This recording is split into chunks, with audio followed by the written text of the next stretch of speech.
சென்னை வில்லிவாக்கம் தொகுதி தமிழக வெற்றிக் கழக வேட்பாளர் ஆதவர்ஜுனா அயனாவரம் பகுதியில் வீடு வீடாக சென்று தீவிர வாக்கு சேகரிப்பில் ஈடுபட்டார். செய்தியாளர்களிடம் பேசிய அவர், சிறுபான்மையினருக்கு அதிகாரம் வழங்கும் நோக்கில் இஸ்லாமிய மற்றும் கிறிஸ்தவ வேட்பாளர்களுக்கு தாவேகாவில் 10க்கும் மேற்பட்ட தொகுதிகள் வழங்கப்பட்டுள்ளதாக தெரிவித்தார். மேலும் பாஜகவுடன் எந்த காலத்திலும் கூட்டணி கிடையாது என்றும் அவர் திட்டவட்டமாக கூறினார்.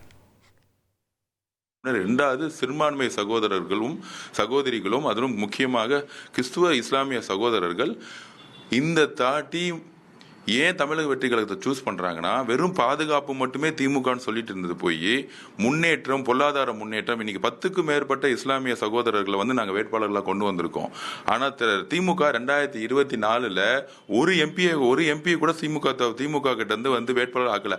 ஸோ இஸ்லாமிய சகோதரர், கிறிஸ்தவ சகோதரர் அரசியல் அதிகாரம் கொடுக்கணும். அதுதான் ஒரு உண்மையான ஜனநாயகம். நாங்கள் அவங்களோட ஒன்னா இருக்கிறோம்.